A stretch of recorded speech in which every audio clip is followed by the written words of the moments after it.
Hello, Disruptors. Welcome to this week's episode of Practice Disrupted. As we take a short break between seasons, we're replaying a few standout conversations from the podcast archive, episodes that continue to shape how we think about leadership in architecture.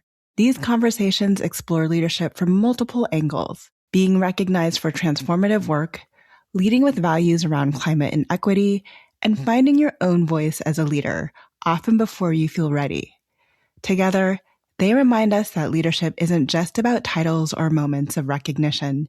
It's about showing up, advocating for what matters, and helping move our profession forward in meaningful ways. Whether this is your first listen or a return to a favorite episode, we hope this replay offers perspective, reflection, and inspiration. Season 12 of Practice Disrupted returns on February 5th. Until then, enjoy this replay and keep disrupting. I'm Evelyn Lee. And I'm Janine Chastain. We're collaborating on curated conversations to explore how the industry of architecture is changing. Together, we'll find ways to create new solutions to current challenges while elevating the value of architects. Welcome to Practice Disrupted.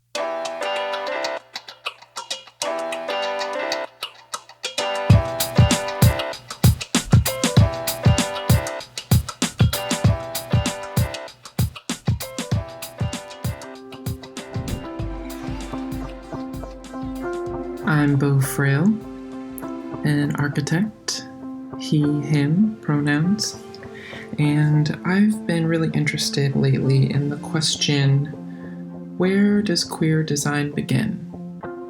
And I think of that in multiple scales. One is the reality that queer design and queer designers have always been a part of our communities. And I also think of it in personal terms of where does queer design begin for me?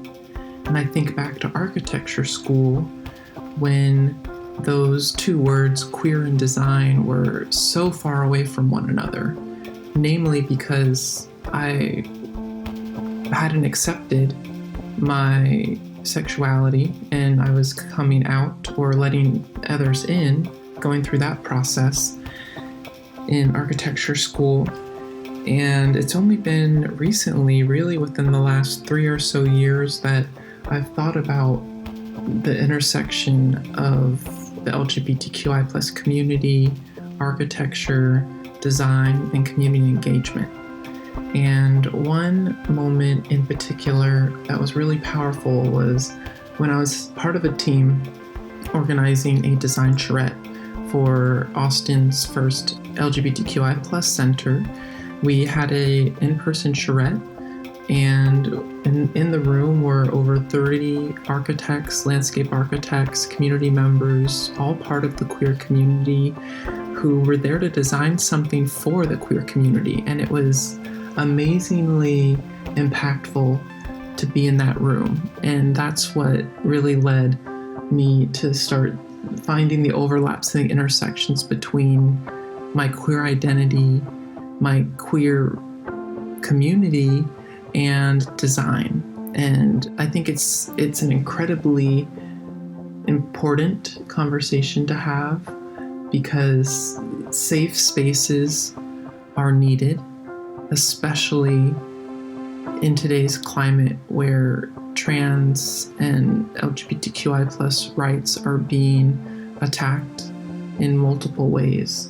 And so I love opportunities like this podcast where we can increase our visibility. But while we increase our visibility, let's also make sure we're creating spaces for our safety. And I'm really excited to have these conversations with a group of queer architects and designers because I really feel like that space is my soul community.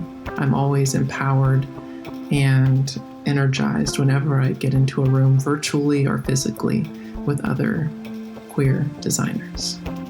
In searching for other queer designers and to create space for queer designers and architects to come together, I've had the immense joy to be part of starting an LGBTQI plus alliance at AI Austin the second of its kind in the country.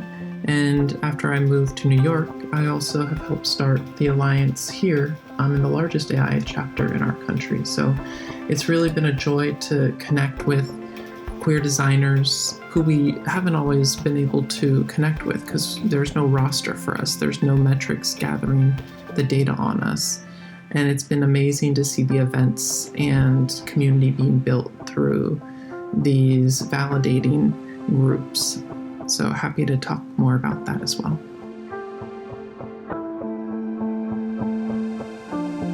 Hi, my name is Kay Kazmarek. My pronouns are they, them, and I'm an associate interior designer at Methuen, a Seattle-based interdisciplinary architecture firm.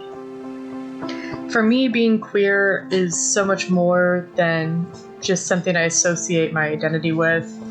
It is a huge part of what makes me me, and what makes me not only a great designer, but an empathetic listener. And I think that's something that's really important in the design field, is being able to empathetically listen to the people who you are in service of. I've known I was trans since I was a little kid, even though I didn't have the words for it. And it wasn't until about middle school that I really started to notice that the built environment upheld a lot of things that made my life extremely difficult. It made me feel unsafe. It made me feel like I would never belong. And it caused a lot of problems, not only with my self-esteem, but with my overall mental health. I ended up going through conversion therapy for about 10 years, and it really took a very long time for me to trust and have faith in the people around me, especially in the built environment, which I always associated as something that was harmful to my existence. And so I was a hairstylist for many years, about 12 years behind the chair and being a teacher. And it's such an accepting and queer, beautiful space to be in. And it really helped me heal from a lot of that trauma. And when I sustained an injury and I couldn't do hair anymore, I felt very lost. And something that I kept coming back to was remembering that feeling as a kid, this hopelessness and this desire to want to fit in and to belong and to be comforted by space, and not having that.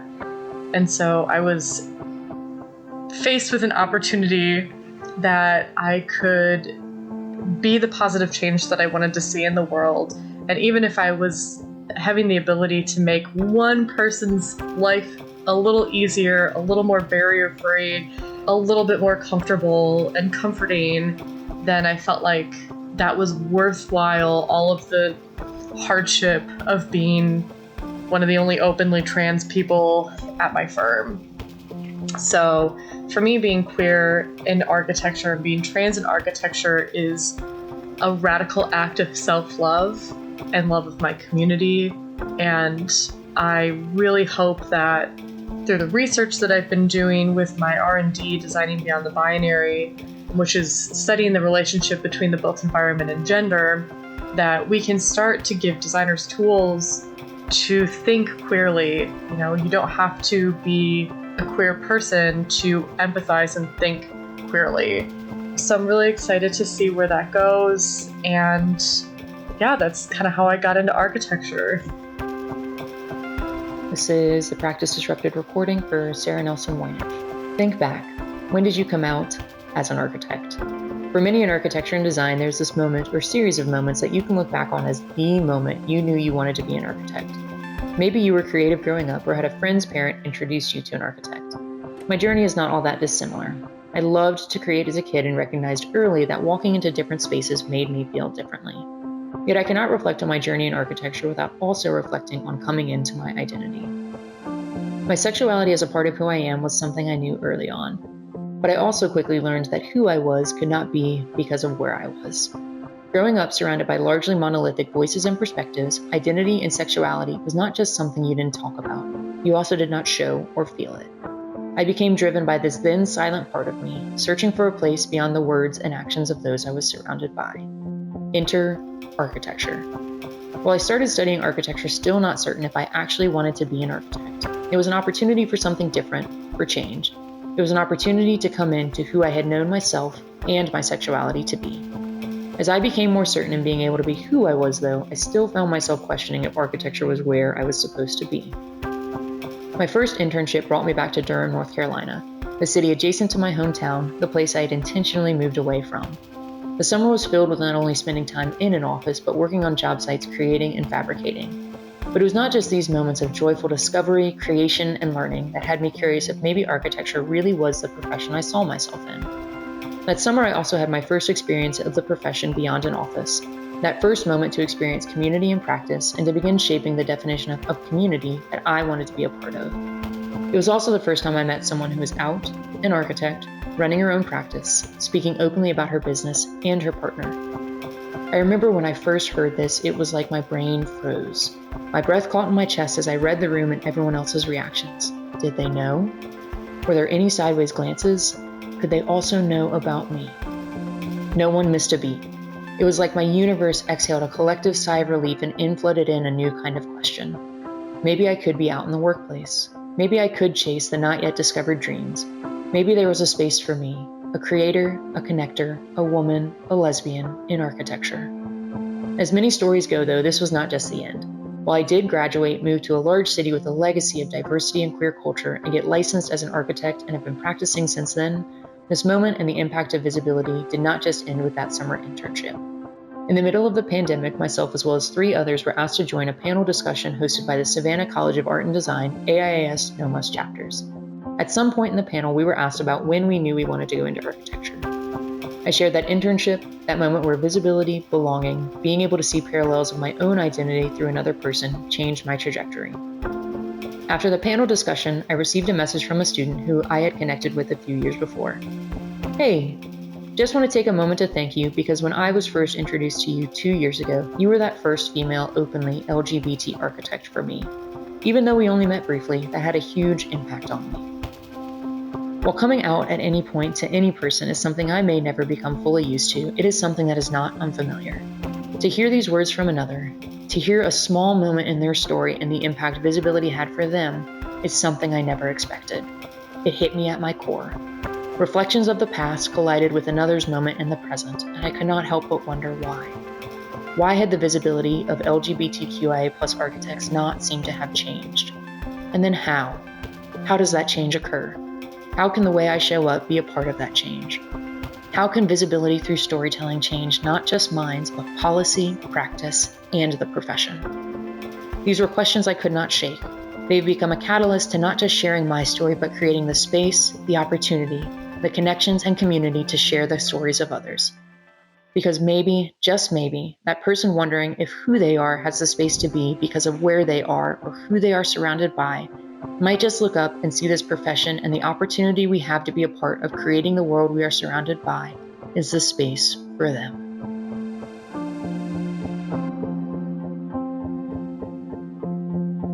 My name is Rajas Karnik. I usually go by Raj, so most people couldn't pronounce it correctly. I'm an architect at Gensler and the founder and past president at Build Out Alliance, which is a nonprofit that advocates for the LGBTQIA+ community within the building design and construction industry. I was born in Mumbai, India. Art and architecture has been in my family. My mom is an artist and my dad had his own architecture firm. Becoming an architect is something I always wanted to be as a kid. So I did my undergraduate studies at the Academy of Architecture, Mumbai, and after working in India for a year, I moved to the US for grad school. I planned to work here for a couple of years and then moved back to work with my dad and eventually help him run his firm. But since I'm gay, until a few years ago, it was illegal to be gay in India. My moving back did not go as planned. Growing up, I never thought I would come out, but when I moved to the US, I gradually did. However, I didn't see many out professionals. So the first couple of years, I was back in the closet and had to start coming out again. Nowadays, there are quite a few out architects, but there are a lot of ones who are either not out or prefer to keep their queer identities separate from their straight passing identities. On the construction side, there's even more pressure to adhere to the norms. I've never been an activist and still don't consider myself one, but I believe there's a strong reason to have visibility for the queer community and to advocate for our community. With the current political climate, we all need to do our part for advocacy and to educate people about our community. One of the ways I've been doing that is by forming or leading employee resource groups in firms that I worked at and by being one of the co-founders of Build Out Alliance. We cannot talk about advocating for the community without talking about the intersectionalities between gender identity, gender expression, sexual orientation, and race. I always feel that me being gay is obviously third place to my race and me being an immigrant. So I definitely need to prove myself at my work a lot more than a straight white guy. There's always a need to get over my imposter syndrome and fight the unconscious and conscious biases that exist in the industry. Over the last few years, I've met a lot of South Asian queer individuals in the industry who have come up to me and said they have never thought they would meet someone who looked like them and never felt that them being queer immigrant people of color would ever lead them to be successful in the industry. This is something that I always felt when I entered the profession and want to keep providing the visibility for them and for the rest of our community.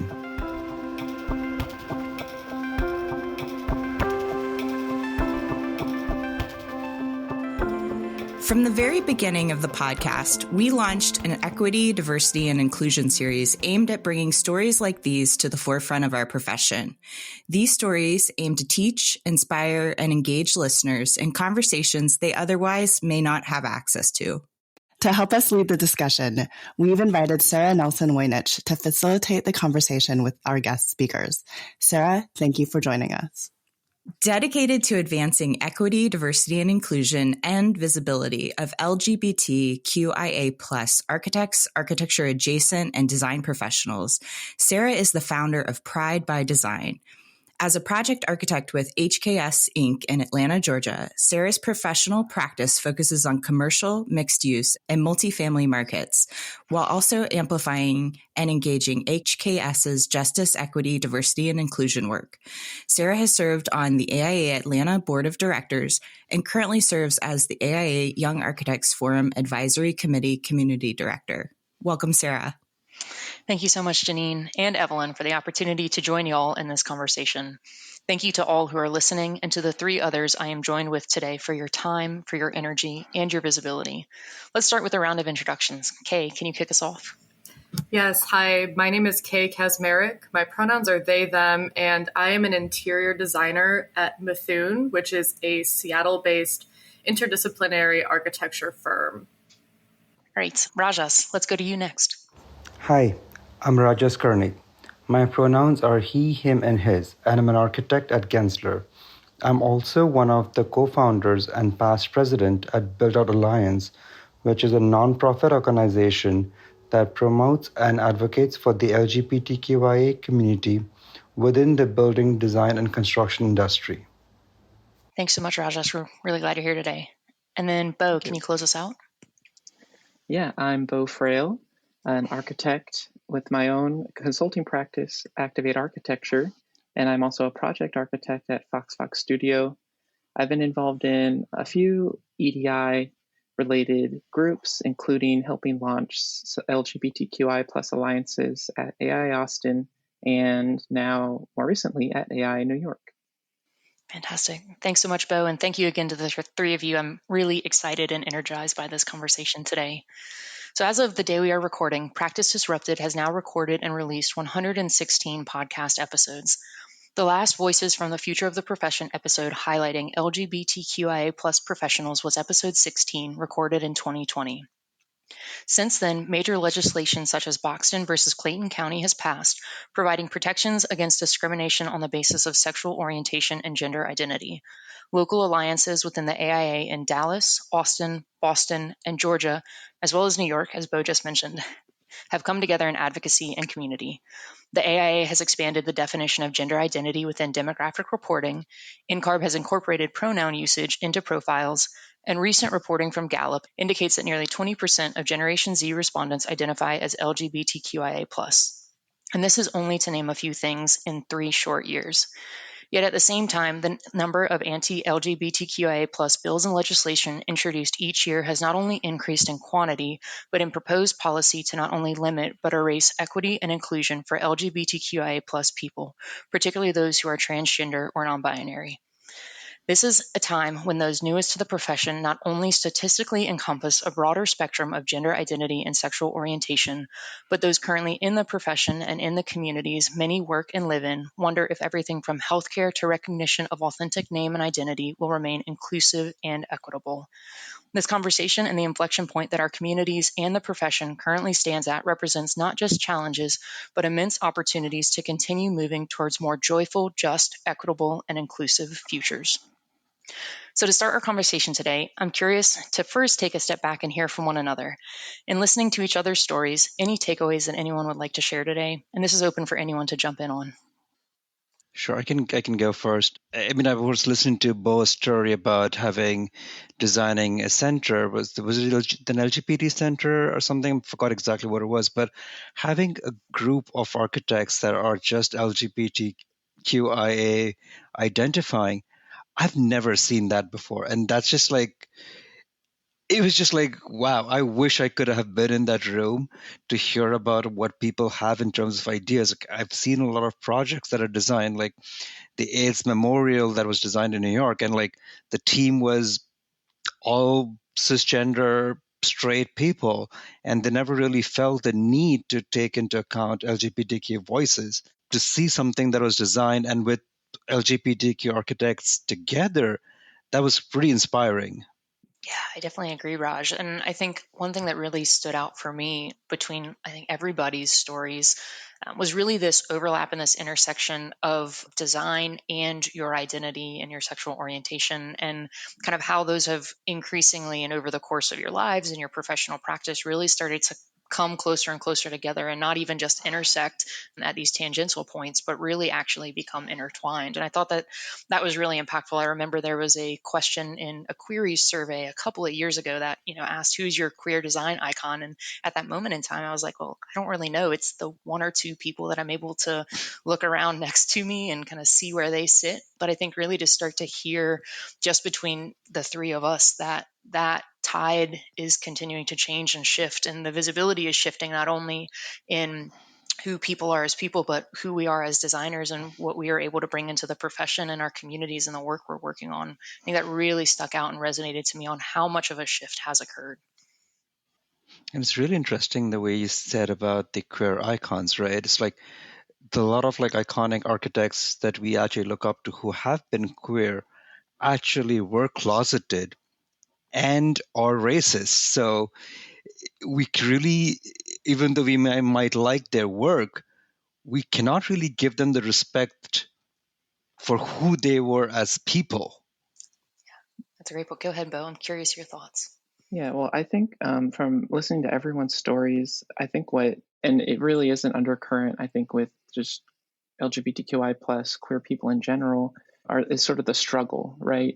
And I don't want to put the struggle and not connect it to the joy, but I think we start with the struggle because coming into who we are, like I was really appreciative, of Kate talking about mental health struggles.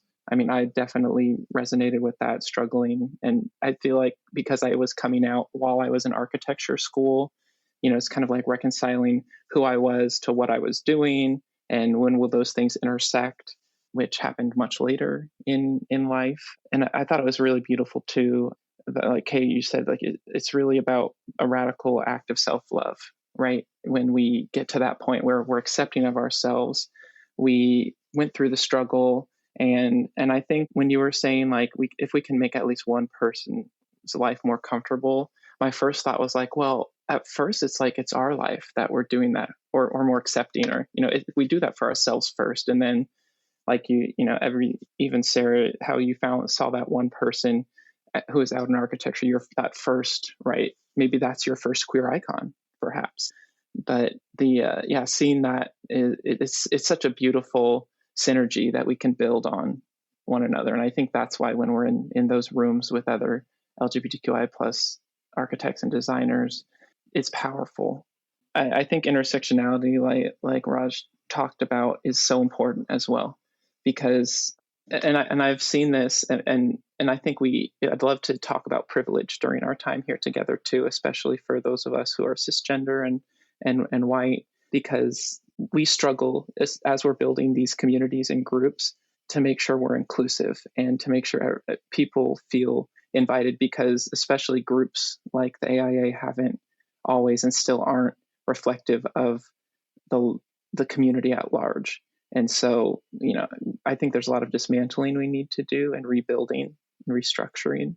But that resonated with me a lot too, Raj, because all the groups I've been in, even the design competition you were talking about for the LGBTQ Center, getting people, we had to be really intentional to get and invite people who were non-white, because otherwise they may not show up, because they see it like, oh, who's organizing it, and who, if we just invite the typical architecture groups and people, we might end up with likely to end up with a homogenous group. So I think intersectionality and intentional inclusion is key to helping to break pathways into these spaces. So how I met Sarah, and now all of you. Sarah is the catalyst of my entire life. Without Sarah, I'd be nowhere. We are working on, it's become a very large research project that I didn't anticipate it growing the legs that it has. But we're studying the relationship and really thinking critically about the relationship between gender and the built environment. And gender inherently cannot be untangled from race. It cannot be untangled from ability. And so really critically questioning this addiction to whiteness through gender. And we have a lot of limitations. There's two of us on this team. We both identify as white. We live in Seattle. So there are communities of color here, but the access to really have deep discussion, there are a lot of barriers here, which makes sense because Seattle has a really violent history with systems of oppression, particularly racial systems of oppression.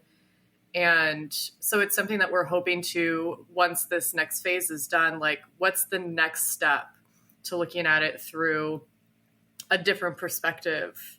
We're very honest in saying this is a Western perspective. It is kind of like looking at it through a lens of whiteness and our understanding of gender through that.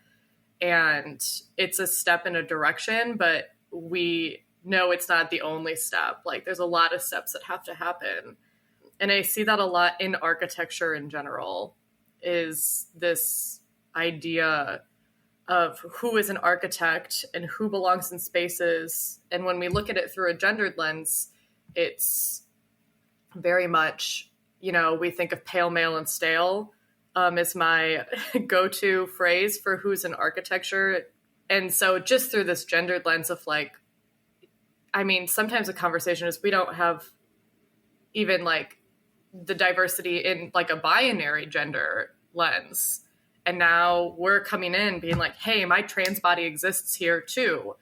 And we face not only kind of hardship from cisgendered men, but now cisgendered women kind of come at us too, being you're taking my space. And I'm I just want a tiny little grain of sand on the island to stand on. Instead of just constantly treading water in open ocean, I can't swim just in life and in this metaphor. So please, I'm not asking to take away from you. I'm just asking you to think critically about your gender in this space. And so as a trans person in architecture, I'm the only openly trans person at my job. I know I have now met one other trans architect in Seattle, which was very exciting. And there's just, not a lot of us. And it makes entering into spaces really scary and difficult. And I'm hoping that this research helps to just kind of broaden people's idea. Even if you just take your own moment to like self-reflect and say, okay, here's the ways that I perform gender, and that feels right to me. That feels good. Like, I'm definitely a cisgendered man. A mitzvah, I'm so excited for you. Like, that's really, really great work, because then it makes it easier for you to understand me. And that went off on a tangent, but that was my 7 a.m. thoughts. Oh, I love that. And you, to be fair, Kay, give me way too much credit. The work that you are doing with designing beyond the binary is amazing. And I simply have just had the total privilege and opportunity to sit back and listen and continue colliding and connecting through what you are doing. So it is me who is absolutely sitting in the seat of total opportunity and awe. So thank you. I am curious because I think a lot of what between you and Bo and Raj, all three of you have really kind of talked into privilege and rebuilding and restructuring, and how there is this time and this choice that kind of the profession as a whole sits in to say we can stay in this moment in time and maintaining the status quo, or we can make a choice to step forward into something different. And I think the three of you are actively engaged in that right now. But I'm curious whether through the lens of the work that you are engaged in, as well as through the lens of kind of the role of architecture and design in general, maybe kind of zooming out and really talking about what the role of architecture and design in designing an equitable future for all looks like and means for you. Yeah, so I can take a stab from my perspective. I have always looked at architecture as a tool used by systems of oppression to create difficult, barriered spaces, because that has always been my experience with architecture. Like, I had no desire to go into this field. I was a hairstylist. I was a teacher. It's the queerest field I know. Like, everyone is, I'm pretty sure it's like 98% LGBTQ plus community in that, because I always looked at, architecture and design and built spaces are just really rigid, and they don't allow for self-expression or unique ways to make things unless you really go out of your way to put yourself into that space. And, queering space has always existed, and it's a beautiful thing, but why do we have to is it so hard, and we have so little spaces to do that? But just that the same, side of that is, if architecture could be used as a tool to oppress, I believe that it can be used as a tool for liberation just as easily. We've seen it work. We know we can do it one way. We can definitely regain control of that and really critically reimagine what our spaces could be. And now that we're starting to have all these beautiful, varied, diverse, unique perspectives starting to come into architecture, we need to get out of their way and say, yeah, you know what? Let's try something new, because this isn't working. So I see architecture as one of our biggest tools to creating a more equitable environment for people, because if we spend, 90 something percent of our lives inside, then the people who are building those spaces should represent the population in which we are. So it should be really diverse. And I like to look at architecture, now that I have a better relationship with it, it took a while, as this is an act of resistance. It's an act of joy. It is an act of even the smallest victories, when I can convince someone like, hey, that little sign that's like half triangle dress, half pant leg, that's horrible. Like, don't do that. Even those little small victories, I'm like, yeah, okay. Now the next time, a trans person walks in, they're not like, oh, wait, am I supposed to be wearing like the half? I'm just half of each. Like, these little things make a difference in people's lives. So yeah, I think architecture has such a great potential to make a difference in someone's life. And it's now the call to action for us to say, you know what, I am going to do the hard thing. It's not easy, and I'm going to make some waves, and that's okay.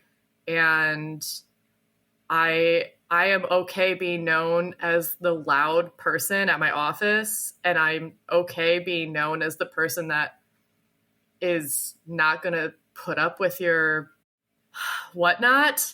And I'm excited for the future, because I'm starting to see more people put their foot down and say, like, actually, we're not doing that way anymore. Yeah, that's amazing. And I think that call to action, I think, really resonates. And it also starts with that acknowledgement to begin with, which I think kind of, Bo, earlier when you were speaking about privilege, like acknowledgement and privilege kind of really have to be at a critical juncture and a starting point for many people. And so I'm wondering, Bo, if you maybe can kind of take us on continuing to tease out the role of architecture in designing an equitable future, but also how acknowledgement and privilege is really a place of beginning in that. Yeah, that's a key discussion. And something that Kay said too, I think made me think of community engaged design and really about how we're taught, how the profession is designed and taught to us, and how we're supposed to act within traditional boxes.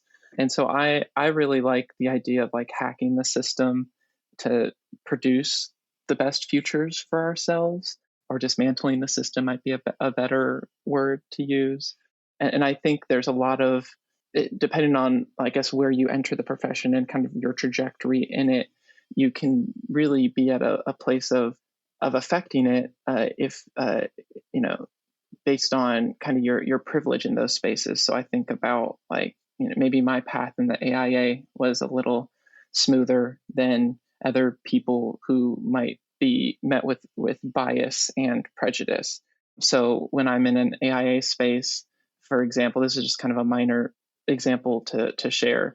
Like when we start talking about like who are our keynotes, who are going to be the chairs of these committees, are we being inclusive, are we, and that can take a lot of work to get everyone kind of seeing things in that lens. But I think it's an iterative process, and I think it's difficult too. Like when you want to be an advocate or an activist to try to change these spaces, we want to see the change now. And for valid reasons, the change should have been there yesterday. But the unfortunate reality is, in bureaucratic systems, the change is slow and it's frustrating. But I think we can still look at the small steps as victories towards our larger goal and commiserate. I think there's roles for both, but I feel like we're in a period of societal revolution, and I think it's important to continue pushing the envelope. And so I always love it when someone comes in and they're like, well, why don't we do it this way and think about it this way? And because I want to be challenged too. I want to feel, be like uncomfortable with where I was thinking things, because that's how we grow, right? Like just how I'm okay with someone being uncomfortable with, gender identity and sexuality. Like you may be uncomfortable discussing this, but I think that's an important part of the process, right? You being uncomfortable for a days, weeks, or however much time you need to process that our existence is valid and we deserve love and respect, and to navigate spaces safely is worth the time and effort. And I think there's a huge onus on, and this isn't just about, I think when we talk about privilege, I think we're also calling in our allies who are in these spaces and who have, whether it's the local president or the local firm owner, there's a huge opportunity for allies to show up and not have it be performative. Like I'll use another example. Back in, I think it was in 2016 when the first, bathroom bills were being discussed in North Carolina, I believe, and all the conferences were pulling out of the state saying, we're not going to, this goes against our values. And AIA's leadership conference, one of their conferences, did that as well. But today there's bathroom bills all over the country, and worse, and just as bad legislation happening against the trans and larger queer community, but you don't see the same step up from organizations, including AIA, saying, oh, we're not going to host our conferences in these states.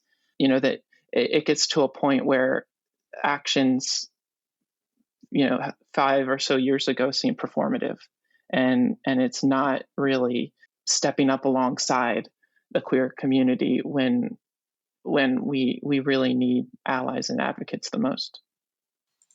And I think I echo everything that Kay and Bo said. I mean, the thing is, architecture, basically, we're kind of designing and building the world around us. And so it's imperative that we as architects make this world a much more inclusive world. Like, and it's just something that, it's beyond just our allies and the straight people in the world thinking about it. Even a lot of people who identify as LGBTQ do not even understand that or want to talk about that. They feel that, hey, everything's great. What is it? Like, this world is not gendered. And I've been through my journey on that as well. Like, remember, around 10 years ago, somebody brought up the topic of discussing what queer space is. And a lot of gay men, me included, was like, I don't understand what queer space is. And we were like, oh, I don't know.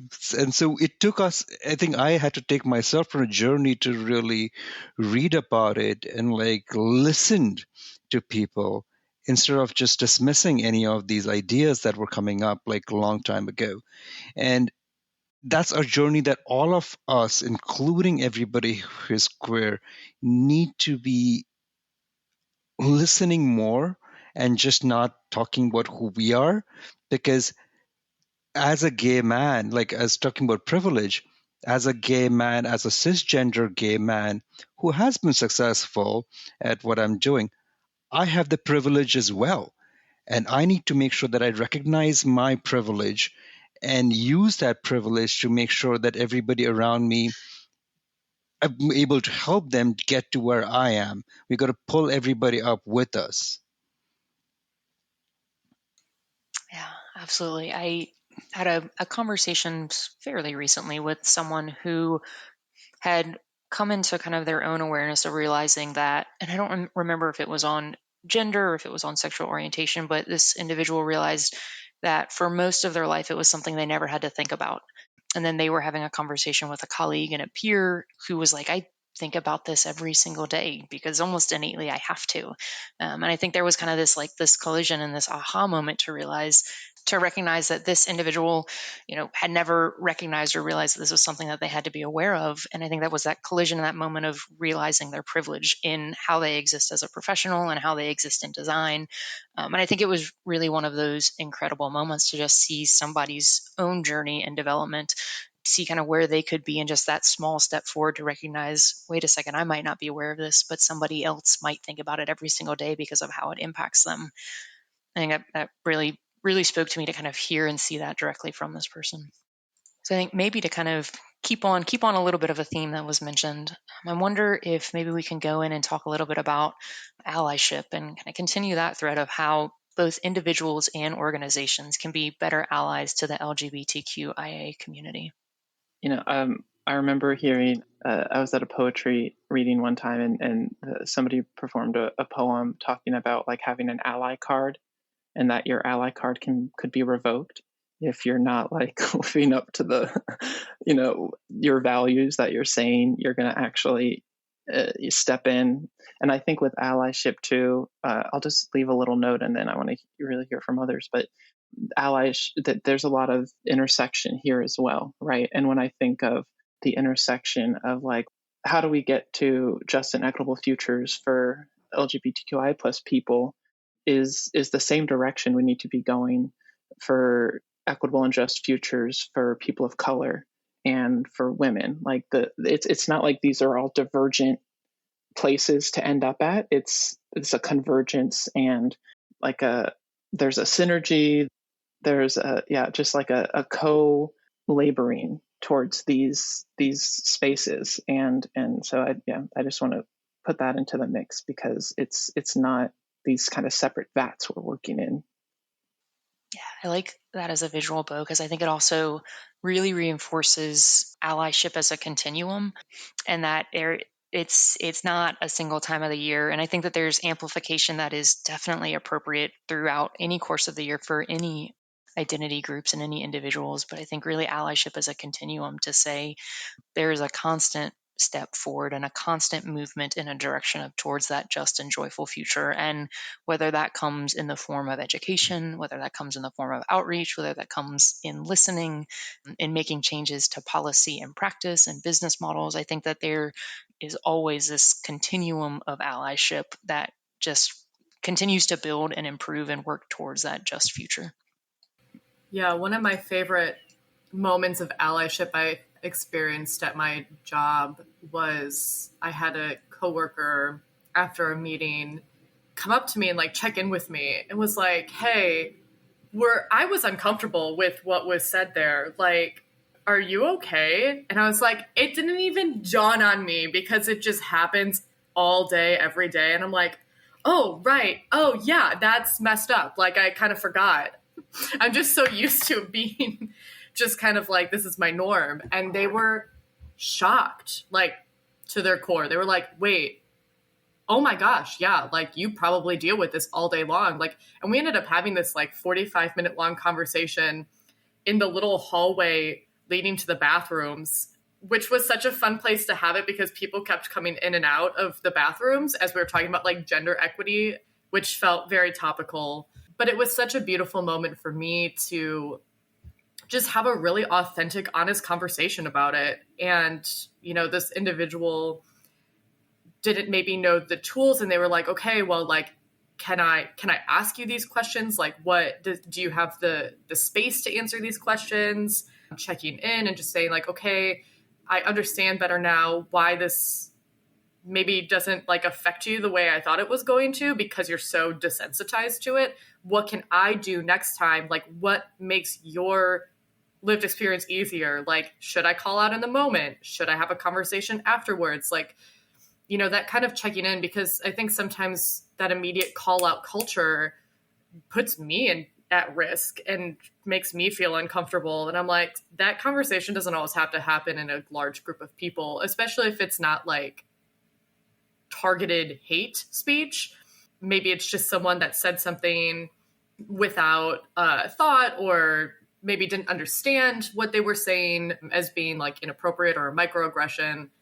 And that is the kind of allyship that I really strive for at like within my own teams, but just kind of like the word of advice I'd give to people. It's like, I'd rather you just check in with me if it's something directly related to me, but not necessarily you. Like, you're showing up for me and meeting me where I need to be met. And it was a beautiful example of like, oh, that there are really great allies here and who want to really help each other, and they know that I have their back. I know that they have my back. Like, we're going to amplify each other's voices because they also hold a marginalized identity too. So we're there for each other. And I think, just like Bo was saying, that amplification of everyone is so important. It can't just be one. We all have to come together. And in a way, allyship also probably needs to go beyond the part where it's in front of us or next to us. Like, even when I'm not there in person with an ally, I would love if that person actually went out and like was my ally in front of other people who are not allies and kind of help spread the word around.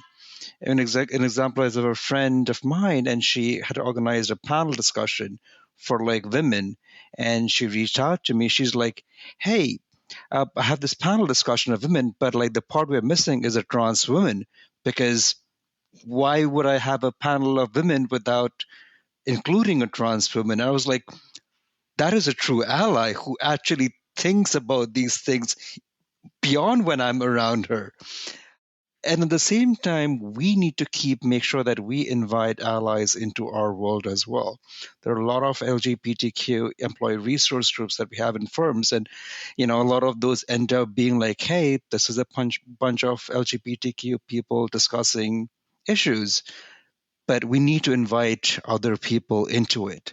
Our allies into it. We need to be more of an inclusive group instead of exclusive out there, because sometimes while doing certain things, we exclude people who want to hear more from us, want to be there for us, who want to help us in whatever way they can. So we just need to keep all those things in mind. Yeah, I just wanted to say that, and I saw this posted on Trans Day of Visibility, and I think this is a really important message, both for our LGBTQ community, but also especially for our allies, that you can't increase visibility. It's important to increase visibility and to increase safety at the same time. They can't be separate. So if you're increasing visibility, but the spaces aren't safe, that's actually harmful. Now you have increased visibility to people who are also prone to harmful actions or words, and so they have to go hand in hand.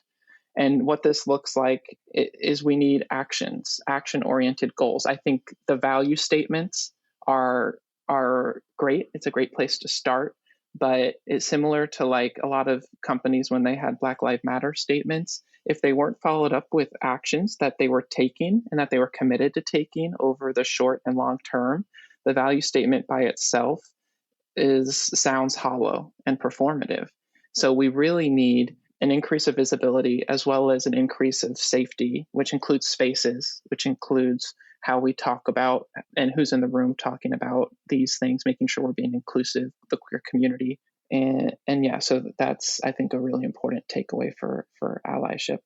Yeah, Bo, that's something we talk a lot about in our R&D when we go out into the community. We do a lot of community engagement like talks, and they're always open to the public. So we get a lot of non-architects and designers that come to them as well, and a lot of designers. So it's this really beautiful blend of community. And one of the biggest things we want people to take with them is this understanding of when I am like put on the pedestal for the month of June, being like, look, we have a trans designer here. I'm like, that's super scary. And, you know, I have been physically attacked in space. Like, I have been like harassed for going into bathrooms, and like I don't feel comfortable going places. And this visibility without legislative change, this visibility without safety and culture change, and like for me, a lot of this memorization of pronouns, you're not memorizing, you're looking at your own relationship to gender. Because if you just memorize a pronoun, you're not really seeing me differently. Like, you're still seeing me the way that society has kind of trained you to look at me, and you're just trying to memorize. And that's when people make mistakes, because they're not unlearning their idea of what social constructed gender is.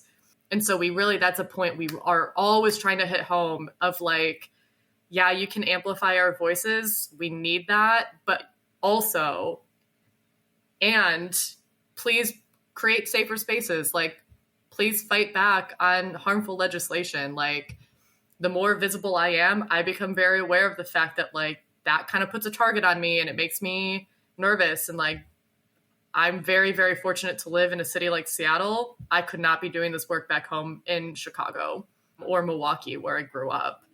So yeah, the safety, visibility also has to come through legislative, and architects, I think, have a really big role in creating and pressuring legislation. Like Washington State and Seattle, we still have very gendered restroom codes that are male, female, lav counts. And even those are inherently gendered. But we as architects have the ability to make that change. And, you know, a lot of us have gotten really fancy at like skirting the code and figuring out, okay, well, how can I manipulate this code in order to make it pass, but make it better? And if more people just kind of put pressure on our local legislation to say like, no, we should change this, I think that would help alongside the visibility. I think it's really interesting because that keys in a lot to the fact that the traditional role of the architect like is continuing to evolve and change, and it does not look the way it does today as it did even 10 years ago. And I think that really leans into architects as those who are truly embedded and a part of communities and a part of changing all of the communities and shaping all of the communities that we live in. And so I wonder maybe Bo or Raj, if you guys want to keep on kind of this theme and this question about what is the architect's role in engaging in and in advocating for change in policy, especially as it impacts not just our built environments, but the people who are part of creating our communities and our built environments. I feel like the role of an architect is continuously evolving. As architects, we're committed to the health, safety, and welfare of all people. We're always making sure that we are designing safe and healthy buildings, but what about welfare? And what about all the people, the community? So we need to start changing our design thinking through community-engaged design that focuses on welfare and the community. Our profession is unique in that we get to meet a lot of people, building owners, families, contractors, community organizations, city and state officials, a lot more people, right? So we need to engage with them, talk to them about our stories and experiences. They could be both professional and social. I mean, you talk to them about the need for gender neutral restrooms, talk to them about queer spaces, about the correct nomenclature for spaces that are gendered and that are not exclusive. Talk to them about inclusivity. Talk to them about how we need to change building code. And that's how we get to change policies that are inclusive to all. Yeah, when all this legislation and when we're talking about policies and even just gonna, AI, a lot of AIA chapters, including national, have political action committees, so we can discuss that too. But before we discuss that, I want to get back to saying, like, and this has been touched on a little bit, is, when you care about something, you want the best for it. So when you see people who are, on maybe on the opposite side of where you are on an issue, a lot of times they don't know someone personally, or or maybe they do know someone personally, but they don't understand them. And so I think it's really important to say, like, I love trans people, I love queer people, I love drag queens, I love so many things about the queer community. And I think that's a real important thing to share, because I think we have to start there, right? Like and like what Kay was saying about unlearning or restructuring our relationship, and the same way in architecture school and how we kind of go traditionally into practice and, I take this step, and this is how I practice architecture. Whereas maybe that's architecture with the big A, or maybe that's like gender with the big G of how you were taught about it. Or, it really starts with expanding our ability to care and understand other people. And with that said, I think there's a lot of that binary thinking, or that kind of like black and white thinking, gets into, especially in nonprofits like AIA or other organizational groups that say, we have a specific purpose, we can only do this. And it's like, well, there's a lot of identity-based groups within these organizations, whether it's queer, women, Latina groups. There are ways of, I guess, expressing your values and that you support these communities. And then politically as well. So a lot of times the AIA may not make a political statement, but there is a route to advocacy in a lot of these groups. And there's things you can do, obviously. So I wrote something down when I was preparing for this. I feel like there's 3 levels of advocacy and care for our community. And, one of them is like that state and national advocacy that deals with legislation. The second tier would be like, coming down a step, the organizational advocacy, like at AIA chapters and other organizations, maybe even at your firm, how your firm supports it. And then the more localized, and then the last one is the localized systems of care and support. And I think we need all 3. And I'd love to see groups, including the AIA, establishing connections with groups that are providing localized systems of care, whether that be groups that provide LGBTQIA+ housing for youth and for older individuals. Right there, housing, right? It relates to architecture. So I feel like there's 3 levels, and the big one, the political, national and state politics is one we need to focus on and need to have conversations with our organizations and their PACs about, because they've never advocated against these things. These are all relatively not new per se, but the torrent and the barrage of legislation I think is new in our kind of modern day sense.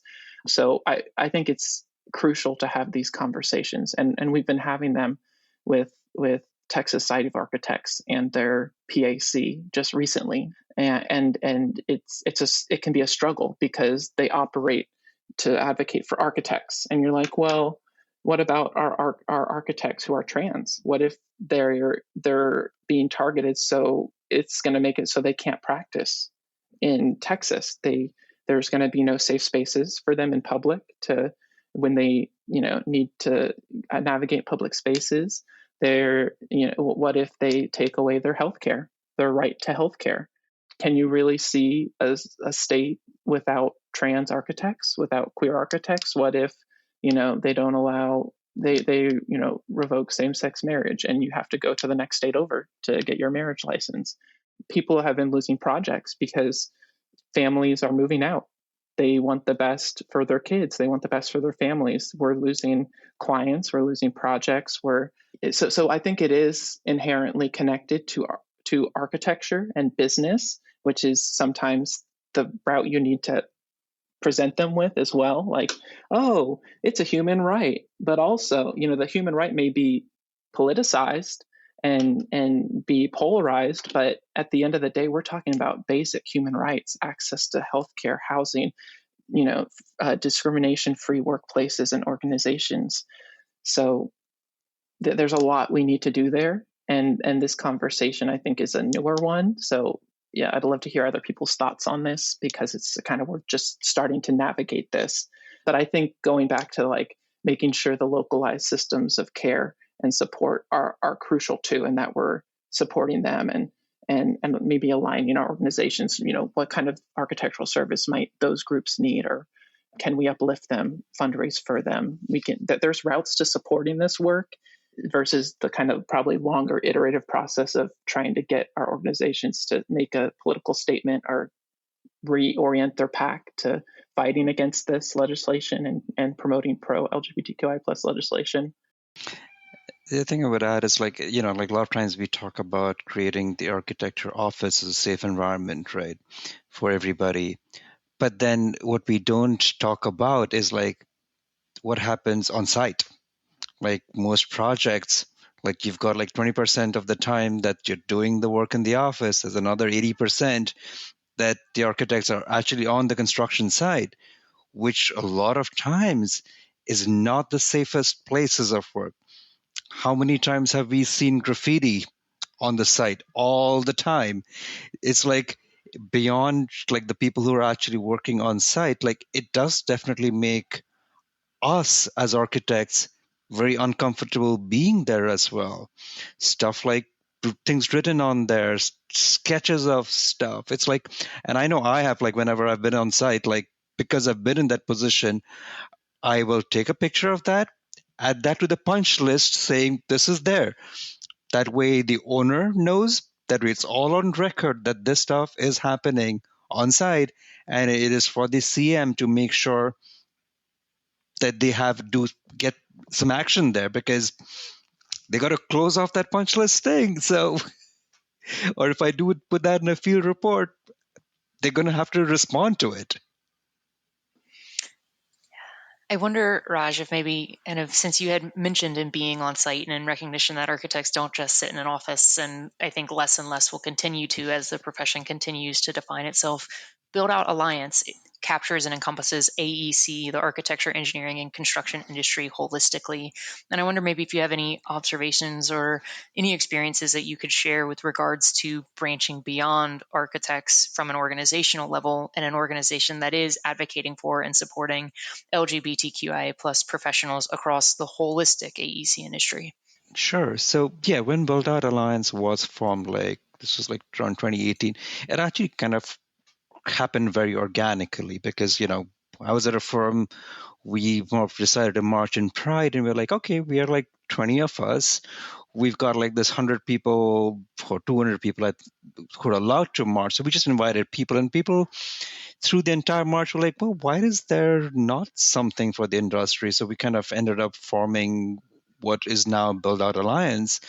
And the initial board was very much architecture focused. And then once we changed that, we kind of really made sure that we actually tackled the diversity aspect of it. And the diversity was not just gender diversity, but it was diversity in like making sure there's representation from architects, from interior designers, from people on site construction, mechanical engineers or electrical engineers or structural engineers, because it's like getting everybody in the room. We were able to form a really great community that we can actually see what's happening around us. We can actually make sure we can make a bigger impact than we could all make in just one field or the other. And talking about intersectionalities, like having these conversations that we've had, a lot of panel discussions, etc., about how all of us can work together, as well as what happens on construction site, it has really helped us get a more stronger understanding. Yeah, I think right from the onset, right, we had like said that Build Out Alliance needed to include everybody on the site as well as people in the office, because they are two different experiences. On site, where you have your white collar experience, is great. Things are usually very good. But on site, the blue collar experience is a completely different experience. There are most people on the construction site who will always be closeted, and there is no two ways about it, because they see a lot of things on site which they know they're not going to be accepted. So they go into this thing, and they, in a way, they end up talking bad about our community, because they feel like if they actually present as straight, they have a safer experience on site. So having these conversations really mattered for us, and listening from them, and then advocating to different construction companies how and what they need to do to make a safer environment for everybody in our industry. I think that really speaks to kind of microcosms and macrocosms, and the fact that this is just, it's such a complicated and yet beautiful tapestry of, and I think the recognition, and many I find in architecture and design realize that we're never working in a silo. It's never independent. It's never just designers. I think an organization like Build Out Alliance really speaks to the fact that we are all interwoven together, and hopefully, ideally, are all working towards a common purpose and a common vision, such as building a building and creating a space that maybe was or wasn't previously there. I also think there is this uniqueness in acknowledging that microcosm, though, and that in the beautiful tapestry of all being together and all being connected, there are also individual and independent and unique experiences that come from that, and unique sets of challenges, as well as unique sets of celebrations. And I think, we had kind of mentioned that when it comes to the various identities and intersectionality. And I think that's something like what a lot of the AIA alliances, that's a bit about what Pride by Design is taking and honing in on that microcosm of the challenges and the celebrations, and how to say we are a bigger part of this. There also might be unique sets of challenges, celebrations, visibility, and storytelling that can all emerge from saying these two things can and should work together and be in the same space together, to really holistically be able to celebrate the individual, or celebrate, as a one facet of the profession and of the built environment, as well as be a part of creating something bigger and something more. And so I think it's really exciting for me to hear kind of how Build Out Alliance began, and the acknowledgement and the intersection and the celebration that comes from that, to say we're trying to make this better holistically for everybody involved in the built environment. Yeah, and I think it actually even ends up like getting allyship in there as well, right? Because you as we know, like everybody on site has your construction hard hat, and you like our name itself, Build Out Alliance, like usually is not like, oh, this is out and proud, it's a gay thing, because it's the build out word is such a prevalent word in the industry. So somebody who's got the Build Out Alliance sticker on their hard hat, you're not saying you're not coming out, but you're starting to slowly build that community on site. Somebody else who knows about Build Out Alliance will be there coming to talk to you about it, because they just know the word, and us existing is a big thing. And one of the best ways that I could describe was once we were marching in Brooklyn Pride like a few years ago, and this woman just ran out of the crowd, and she was like, "Oh my God, why did I know you guys existed? I've always been looking for something like this." And it was just like, it melted my heart. But I'm glad we existed, and like we're making this space for people to come together and share their stories and like learn from each other and just make it a better world. Yeah, I'm sitting with that. It's something I so firmly believe to my core, that visibility through storytelling is a start. It's not the only one, but it's a start and a place that change can begin from, because then it's not erasure, it's not ignoring, and it's inviting somebody to maybe say, hey, you might not have considered this before, whether it is personally impactful for yourself, but that visibility, just opening that invitation for change to begin. And the power in storytelling to really be that catalyst for that is something just so impactful and so fundamental to the core of kind of everything that I personally and professionally believe in. Yeah, it was such a core tenet of our research, was that quantitative and qualitative data need to come hand in hand. And so we have a survey that we had, a couple thousand people fill out about their own lived experience, but we also sat and interviewed people and chatted with them about their lived experience and their story, and putting that alongside, because how do you quantify a human life? Like, how do you take an experience and put it into numbers? You can't, and see a whole picture. And so trying to figure out, how do we research differently? Like when we were interviewing, we specifically interviewed trans, non-binary, gender non-conforming individuals who also happened to be in ACE-related fields. And so they kind of had like a lexicon of design, but also like a lived experience of transness. And it was such a beautiful way to talk about space. And some of my favorite quotes have come from these that I like wrote out and put on my desk as inspiration to know, like, I'm not the only one out here who's dealing with these problems, but like, look at the joy and look at the beauty and like the story that's being told, and like the comfort of being able to sit with someone else who kind of understands what you're going through, I think is so important in the way that we kind of come together. Yeah, I will say, talking about whether it's through Build Out Alliance or the storytelling through Pride by Design, or even the connection, it's up in the connections you're making in your research, and even that makes me think of like the joy I've had just from connecting with other queer designers and architects has been, I think, the biggest impact and takeaway, or I don't know, benefit might be a weird word, but of being involved in these spaces, right? It's these connections that are being made, and there is no directory of LGBTQI plus designers, at least that I know of. We're starting to make connections and understand like where everyone is, and we're starting to create spaces really just within the last 5 years or less, where we can actually get together and talk about these types of conversations. And that's, I think, the beauty of the the LGBTQI plus alliances popping up in different AIA chapters too. I think about like when I first graduated architecture school, and I was like, oh, let me get involved with the AIA, and looked at all the committees they had, and I'm looking for something that aligns with my values, right? And so if I was Bo back then, and I saw an LGBTQI plus group, that's really powerful.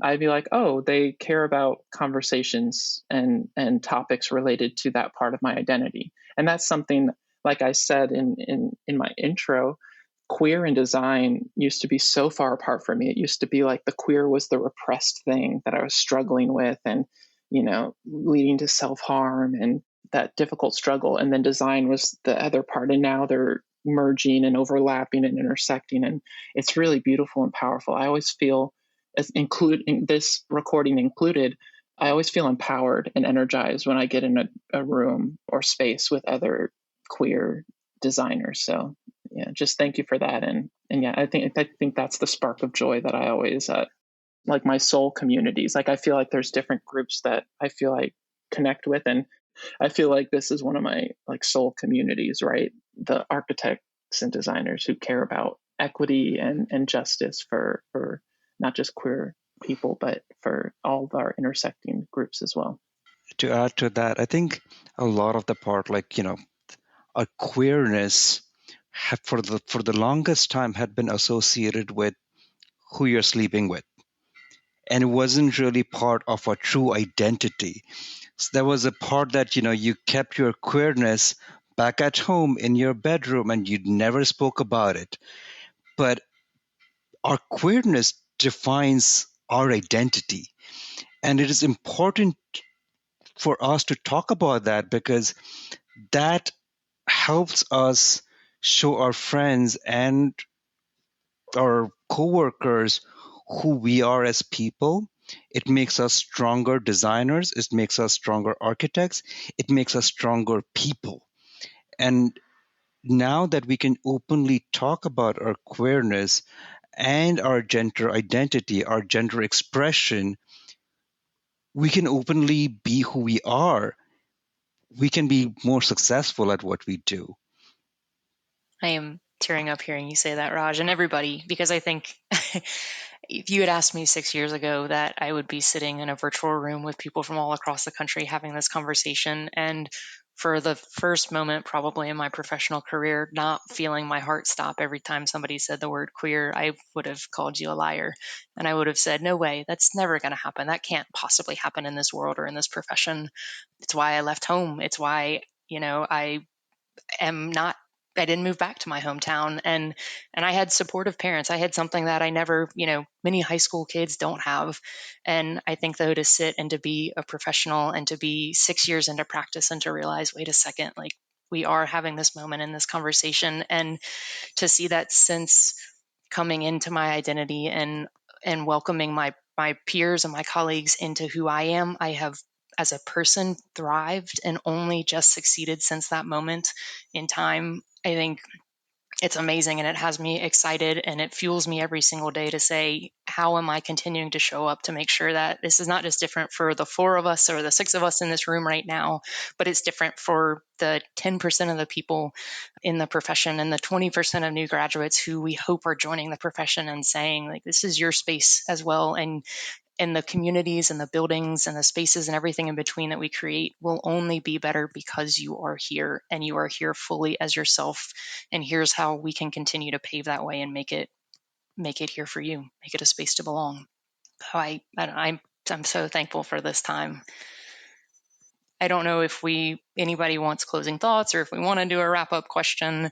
I think kind of my wrap-up question was a question about excitement or joy, or, we've been going through the narrative curve of we went deep into it, and now we've, I think, come back out of it. So I just want to pulse check and see, do we want to ask a formal question, or does how kind of everybody just wrapped up feel like a good spot to drop? I think one thing I should add is, like, in terms of allies that we've spoken about before, right? And about representation and how there's always some queer icons that we look up to. I think we need to talk about the fact that there are a lot of LGBTQ people in leadership who still don't talk about them being queer. They still are like, well, it doesn't really affect what I do at my work. And I've never had a problem being closeted and queer and having that part of me at home.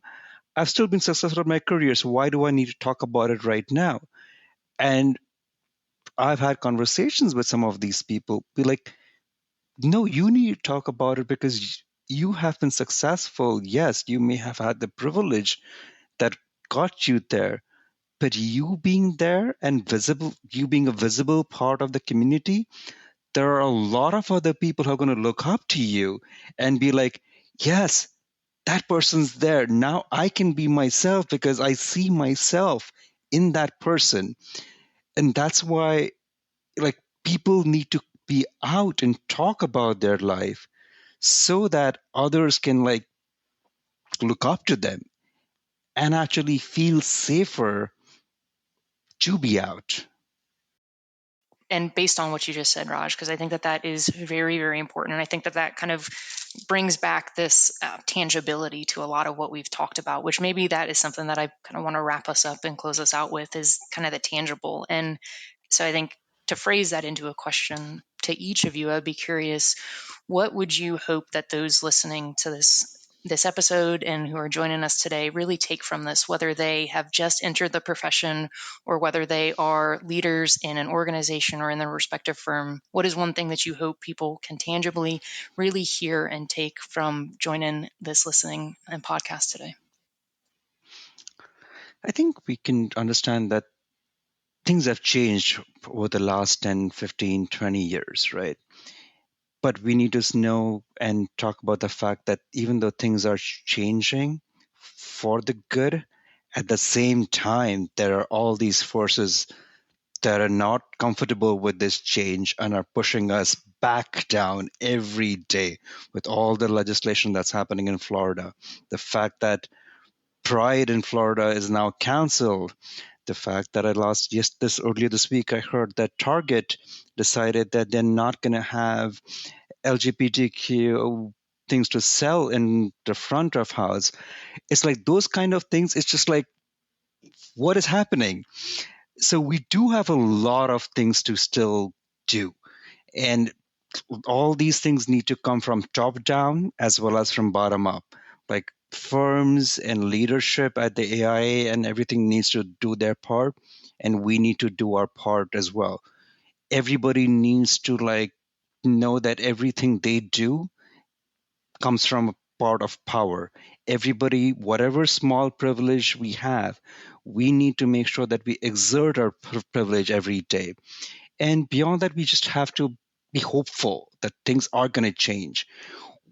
Change is happening in schools, change is happening in small firms, change is happening in large firms. We're having conversations in all these locations. We're having conversations like this right now on this podcast. We're having conversations within the community and with friends. So we just need to keep up with the momentum, because it is, at some point, we are going to succeed. We are going to make this world a much more inclusive place. It is going to take time. It is going to have its challenges, but it's going to happen. And we just have to, like, convince ourselves and everybody else, just stay the course. I love that. I think that's so wonderful and a good reminder to keep moving forward in community. I would say if you're listening to this and you are trans or non-binary or gender non-conforming and going into this field or in this field and you always feel alone, you're not alone. You have a new friend. Hi, come visit me in Seattle. But yeah, I always, sometimes I feel very alone. And, I'm sitting in this room with a bunch of beautiful people and I am not alone and neither are you. And even though sometimes it is very difficult to constantly be misgendered or the microaggressions, you also have such amazing moments of beauty and joy and community. So keep going. You can always reach out to me. We could start a trans pen pal ace alliance, which honestly I think would be really cute. Now I kind of want to make that happen. And, even though it's tough, keep going. It's so worth it when you get to build beautiful spaces. Or recently, Architecture Magazine did a little tiny write-up and I didn't realize it was physically printed. And someone gave me the magazine and I just openly wept in the office for like 20 minutes. And then I went home and I framed it and then I cried some more. So know that even though it's tough, there are people out there who are also doing the work with you. And we're all in this together. And I hope that you don't get discouraged to a point where you want to leave. Like keep going. We're out there. Reach out to your community. Lean on your community. I want to be there to be hopefully a beacon of light, but also just someone to lean on when you're like, man, this is really tough. That was so beautiful. Yeah, I feel like my message is like, what I'm sending Baby Bo back all those years ago. I just feel like, where there is struggle, there is hope, right? Where there is design, there is queerness. And where there is maybe self-hatred or denial, there is budding self-acceptance and love.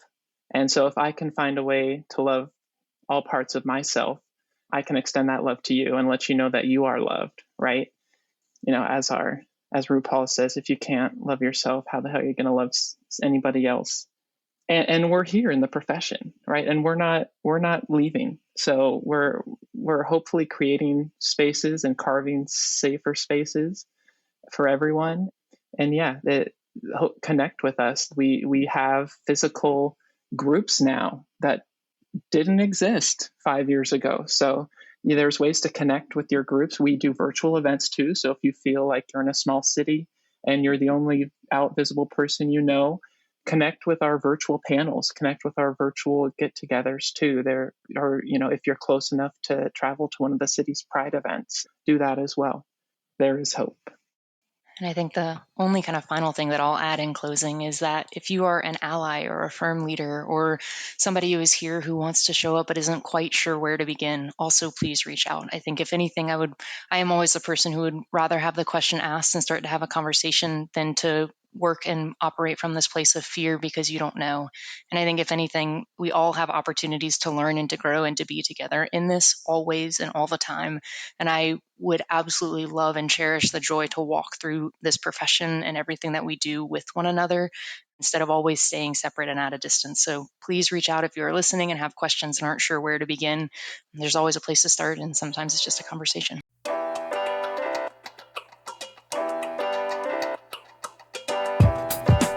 Hi, Disruptors. Thank you for joining us today on an episode of Practice Disrupted. If you like the content for today's show, you can find all of our past episodes over on practiceofarchitecture.com/podcast. Be a part of the conversation by joining me, our speakers, and other disruptors in our community at practiceofarchitecture.com/community. Our social media handle is Practice of Arch. That's Practice of ARCH. We'd love to hear from you, so feel free to drop us a DM and say hello. Tune in next week for a new conversation on change in the profession.